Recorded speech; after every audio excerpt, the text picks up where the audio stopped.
Ténaïs, François. entre nous, oui, il y a une différence de génération qui se traduit par le fait que votre génération, les plus jeunes, depuis des décennies, vous êtes les laissés pour compte de notre société et que c'est nous, les seniors, disons entre 60 et 80 ans, au-delà, qui sommes la génération favorisée, il faut que ça cesse. Mais c'est pas des cadeaux.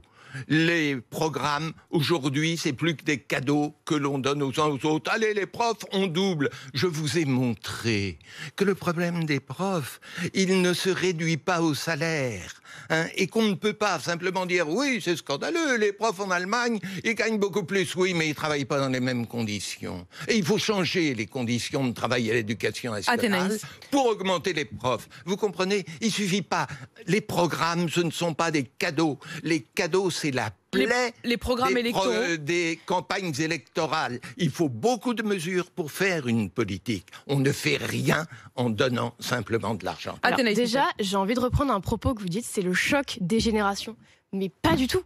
Mais en fait, là, on est dans un dialogue intergénérationnel. Oui. On est là pour discuter ensemble et nous ne sommes pas dans deux camps opposés. Il faut qu'on en soit deux. C'est bien ce que j'ai montré. Ensemble, et voilà, qu'on soit dans le dialogue et pas se parler de choc, de division. On fait souvent ça. C'est moi qui ai dit choc, donc je prends ma part de responsabilité. Non, c'est beaucoup de sémantique et vous voyez, je pense qu'il faut aussi jouer là-dessus, ne pas être dans la division et dire qu'on peut se rejoindre. Et par rapport au salaire des professeurs, bien sûr que ce n'est pas le seul problème, mais c'est quand même une bonne majorité du problème. Il faut aussi parler des recrutements, bien sûr qu'il faut recruter. Mais là, on a beaucoup de postes qui ne sont pas pourvus. Et pourquoi ? Posons-nous les questions. Pourquoi ils ne sont pas pourvus? Et le salaire est quelque chose d'essentiel. Travailler plus pour gagner plus. Des professeurs. Pourquoi on a ce système imbécile qui fait que les plus jeunes, les moins expérimentés sont envoyés loin de chez eux dans les lycées, les classes les plus difficiles, et que quand ils auront de l'expérience, ils viendront bien tranquillement pour enseigner dans les lycées bourgeois du centre-ville. Il faut arrêter ça tout de même. Alors, non, des remarques qui arrivent sur Direct Studio aussi, des messages d'auditeurs. Il y a Christophe ou encore Lola qui font tous les deux la même réflexion, qui disent pourquoi pas augmenter les profs, mais regardons leur nombre d'heures travaillées, leur nombre de jours de congé. Est-ce que c'est là-dessus qu'il faut appuyer? Il faut revoir toute l'éducation nationale. On paye autant que les autres pour des résultats plus mauvais et en sous-payant nos profs. Non mais ça va bien.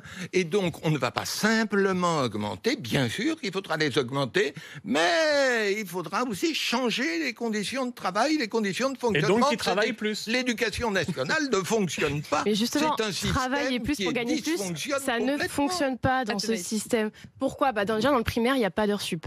C'est-à-dire que quand vous êtes allé... Ma mère est ainsi dans le primaire, donc je sais ce que je dis. Elle ne sera pas payée si elle fait des heures supplémentaires. Non, ça n'existe pas. Alors oui, dans le secondaire, il y en a, mais elles sont limitées.